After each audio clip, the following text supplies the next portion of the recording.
Now, episode 3. Today we're talking about freedom and personal choice and how those choices seem to get enhanced as you begin to walk a spiritual path and recognize your inner power that you hold. There is a quote from Yogi Bhajan, and he said that there's no liberation without labor, and there's no freedom which is free. And so today, me and my mom, Gurmukh, hi mama, are going to be talking about this concept and what maybe he meant and how we feel about those words of wisdom that he left for us, and how we try our very best as yogis to live by some of the principles and teachings that our teacher gave us, and how we can hopefully share them with you to enhance your life. Mama, how's it going in New Mexico? Oh, it's so wonderful here. We just need 2 things, and that's rain and more rain. We're in a very big drought, and it's causing people to come together and do prayer dances and water dances, the Native Americans, the Hispanic community, the yogis, to bring down the rain so that we have a season of vegetables and corn, and animals will get enough water and people will get enough water. In times like this, it actually brings people together, which is basically the theme, is there's no freedom, which is free. And sometimes when you live in a environment where there's no voice of God, like if it's a drought or a tornado or an earthquake or a tsunami, you just get to thinking, oh, everything will be like this, and you almost forget to be thankful. So right now, we're in the midst of being so thankful. They say there's going to be a light rain this afternoon. It's been a long drought, but it's been one of those times where it's bringing people together. So if that's what it takes, then so be it. Other than that, we're teaching yoga. We go dancing. We're making our own bread and chocolate. We're being very homespun here. And for me, it's a great freedom to get my feet in the soil and to plant and to harvest and to pick flowers. It's something I don't do 9 months out of the year because I'm living in hotels and places like that all over the world. So it's a taste of great freedom in that I feel at union with the sky and with the sun and with the moon and with the stars. I can't imagine if one has no relationship with the universe, because to me, I can look up at the sky and I can feel I'm one with the sky. And that gives me a great sense of freedom. To me, freedom is when you can eliminate fear out of your life. Yeah, it's true. And I think with the times and the world and the political climate, at least in our country, but even in many countries that are facing, great change and trying to shift, as we try to shift the paradigms, right, from the Piscean to the Aquarian age, there's a lot of ruckus happening on the planet. And it's sometimes hard to remember those freedoms when you're in the midst of chaos or trauma or crisis. And I know that personally, life happens, and I live in a new city still, and there's a lot of adjusting happening, and there's a lot of personal growth that is kind of being forced upon me. And sometimes it's really hard to remember that freedom of choice that I really do have when I'm kind of in the crux of it. And, you've lived much longer than me, and you've seen the world through and through, and you're constantly reminded as you travel this planet of the state of affairs in which the world is in. And how do you find that balance between what is truly your reality in the moment, that personal experience, and then keeping it in perspective to the global experience. Because for me, I know that's how I come back to that choice. I come back to that freedom, because I look at the world and I get to count my blessings because I'm truly blessed. And that helps me come back to the reality of my freedom, of my choice. And I think that if you live in a Western country, you have a lot of advantages. If you live in an Eastern country too, you can have a lot of advantages. But, you know, there's an element of honoring our experiences, but also reminding ourselves to find the gratitude in whatever it is, because that's where the choice comes from. That's where the freedom lies. So how do you help people when you listen to people's stories, and you hear all kinds of stories? You hear horror stories, stories I can't even imagine surviving or living. And you counsel these people back to that space of choice and freedom and liberation in the moment. And what do you say to these people? How do you help them return back to that space? Well, I think every person is a special case, and they're a special person who needs some kind of guidance. That's why they usually come to talk to me after class or by email. There are certain elements that can set you free. And of course, we all know the biggest setting free is the mind.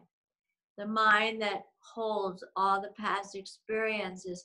You can either collect it together and it could end up resentment, hate, grudge, victimization of your past. We can all do that. Or you can gather the jewels of thankfulness that will set you free. Those other ones will make you a prisoner, and you'll never know freedom. And I just had an example last night when I was teaching this young girl. She could be so resentful with her physical condition that her mother chose, out of her mother's innocence and ignorance, to put 2 giant rods in her back. She's 19 years old because she was diagnosed with scoliosis. We know as yogis that it can be healed, it can be corrected. So now what does she do at 19 years old with these rods? So we're working together to see if, one, maybe they can be removed, and if not, how can she let go of the emotional impact of why did it happen to me? So everyone has a drama and a trauma. They were born into it. But whether you keep it as a drama and a trauma instead of a gift, that's the difference between freedom and being a prisoner. And we all have it. There's no one exempt. Now, I was thinking about there's no freedom which is free.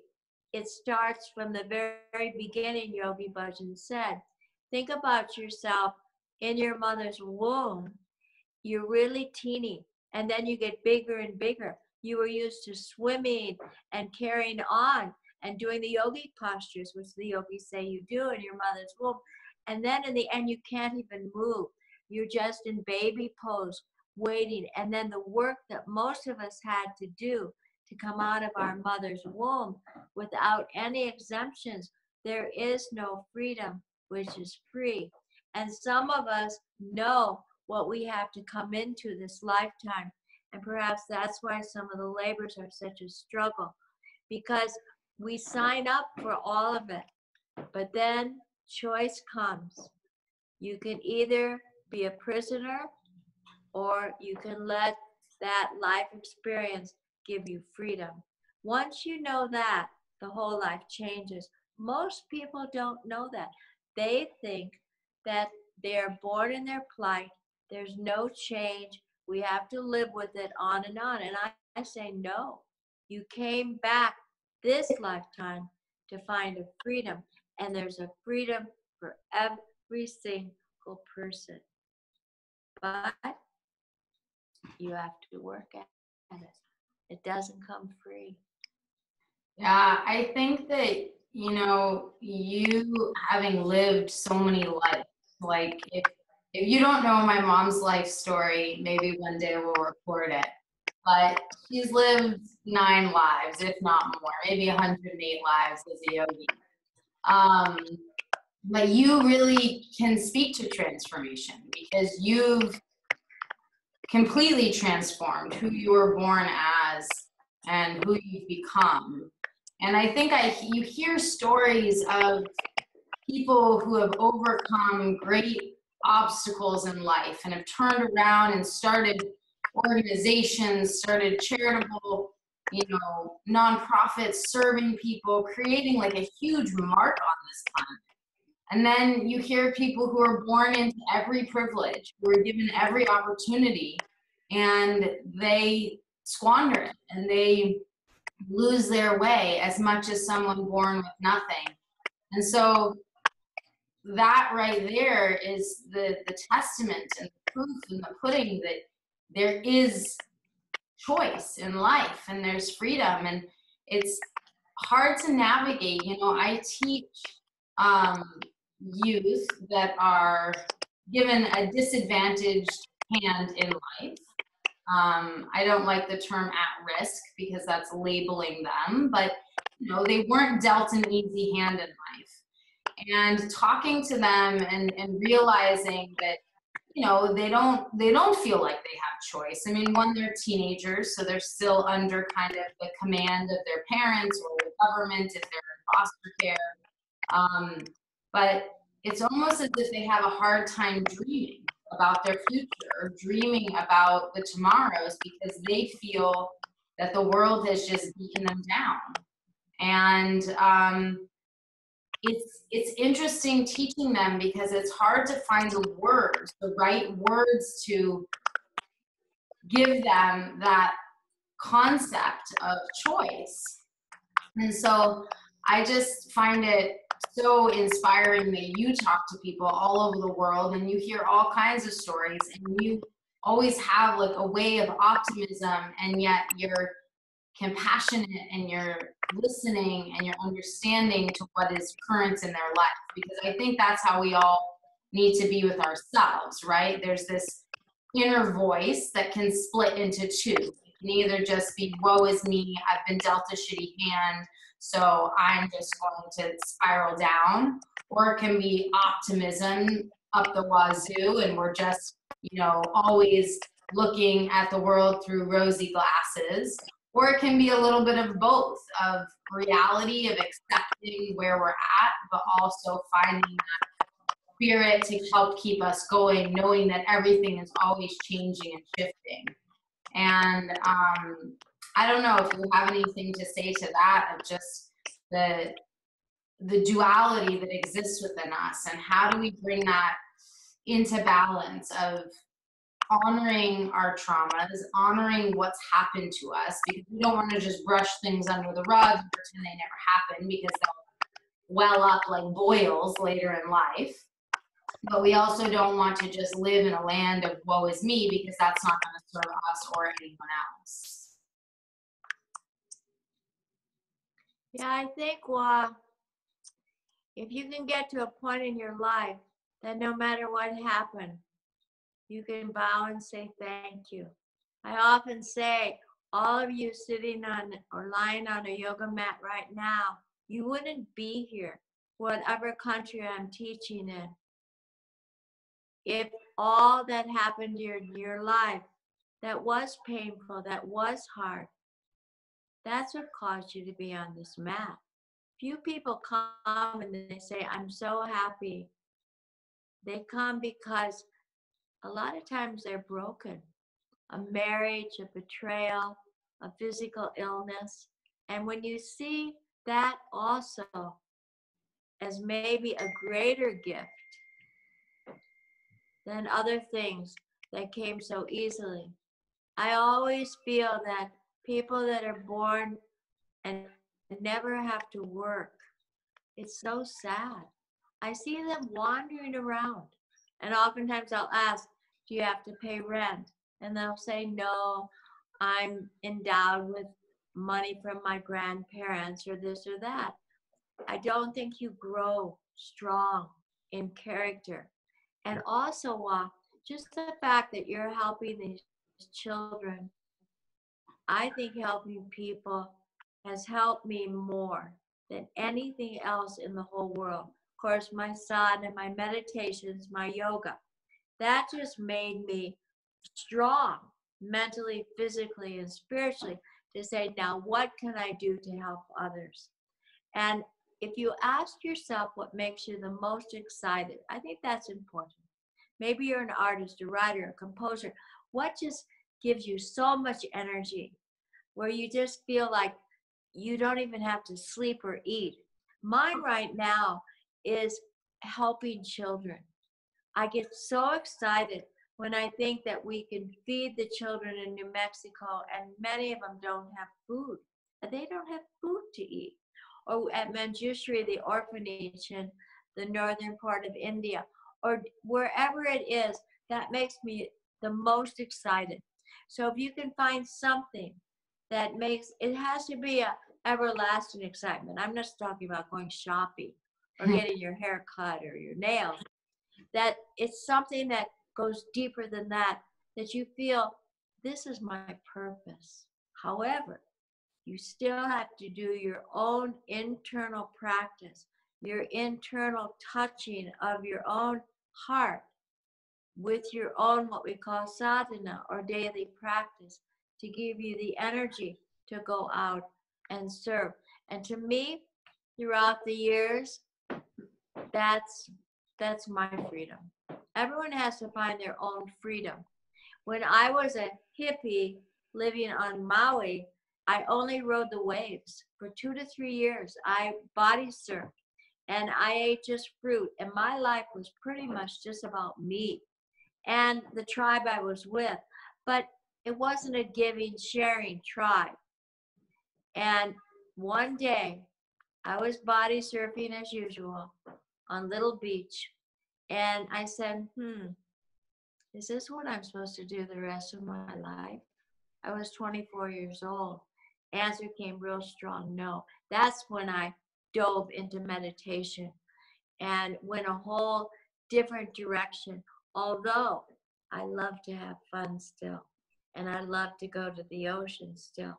But I know that was a period of time to prepare me for what my real joy, my real happiness, my real freedom.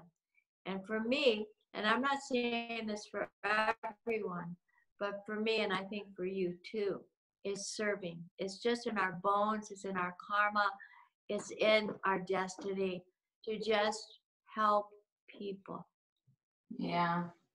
I definitely get the most joy and the most knowingness that I'm doing something right in my life when I'm helping, people. And I think I spoke about this the other day in my class. It's not just about helping people for exchange. Like, there's something different about teaching and making money off of teaching because it's an exchange, which is really important. But there's a difference. There's a different exchange when I'm teaching the youth and I'm doing it as a volunteer, really giving my time as seva. And so, yeah, I mean, I think we kind of have rounded up to this in every episode almost, that service is one of the ways out of that inner insanity that so many of us can feel. And, we'll probably keep talking about that because, more of this world, more people on this planet need to be in service. That way we can help each other get out of this state of affairs that we exist in right now and help shift humanity. So I definitely love that we kind of always end up back here.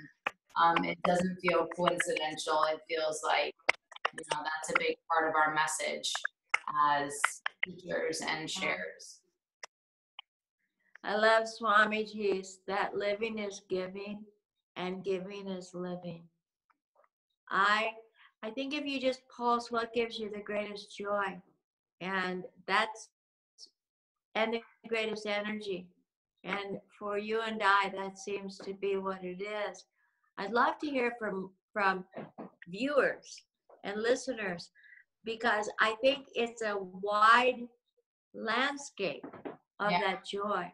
For someone maybe who is an artist, but then I have to say, the pitfall of anything that comes from you through the creator, whether you're a painter, composer, singer, designer, are you doing it to get credit? Are you doing it to get your name on it? Is your validation is that just an extension of you? And then you'll never find happiness. I think with even nonprofits, if you want to put your name on a building or a big name or call it your thing, if I ever write a book again, I want to write it and not put my name on it. Because if we could understand. Good luck getting a publisher. Giving. What? I said, good luck getting a publisher. I know. If we could just give and then stand in the background, not wanting to be acknowledged, I think that can be really, that's the ultimate, really. Yeah. And anyways, it's been good talking to you. And guess what's flying by my window? Every day, a yellow swallow butterfly, and it's big. It just comes by our window every day, like a messenger that just saying, remember beauty. Remember your beauty. Remember the world's beauty. And I have an old friend who I haven't seen for over 50 years. God bless his soul, if he's still alive on the planet. He used to say, lie on your back. This was in Big Sur, California. When you are confused, just lie on the grass, look up at the sky. The sky will give you all the answers. And the sky is there for all of us. And it's forever changing. And you know, all the animals and all the configurations you can see in the sky. Yeah, it's unbelievable. It's so needing a balance. Once you read the news and all that kind of stuff, you have to remember that expression, if you can't see God in all, you don't see God at all. And how the Creator has created everything in the perfect timing, and everything is on time. And there really, in a sense, is nothing wrong. Everything's right. We've all come to this planet to work out what we need to work out. And my prayer is that many of us get it this lifetime. And when you get it, you really know that serving and giving back, it's the only way. But I will say on that note that yes, everything is perfect and everything is timed according to creation, but we are creation and we can change anything, right? We are God. We are each individual walking elements of God. And so it's not to say that there's a big God up there who's creating the war on the planet or the wars on the planet. It's humanity creating the destruction and the chaos, and it's humanity that can change that through our actions, through our devotions to self, to each other. Because I think sometimes people can pawn that off as like, oh, well, everything's just karma. And it's just... Yeah, I agree. Yeah. I agree totally. And our karma is to turn around and help people. Yeah. I mean, that's the karma. That's the thing. It's in a perfect order for everyone to do what they need to do. Yeah. So when I say perfect, it isn't perfect in the eyes of a human being, no. But it's perfect in the overall, bigger universal picture. But if I don't serve and you don't serve this lifetime, we won't be a part of that perfect picture then. Yeah. See, that's our job. Yeah. Yeah. Well, Anyways, well, yeah, I think that's good. I think it's just, igniting. and you don't have to go far. You can just start in your home. Yeah. Start with your neighbors. Whatever it is that can warm your heart, Yeah. just do it. And do And it right now. I love that idea of just go lie in the grass and look at the sky. If you feel like you have no choice in your life, somebody's calling you. Yeah. And you hang Well, let me get, yeah, I got it. Always people that calling for some kind of help. My York Anyway, you can San serve Francisco. them in a little bit.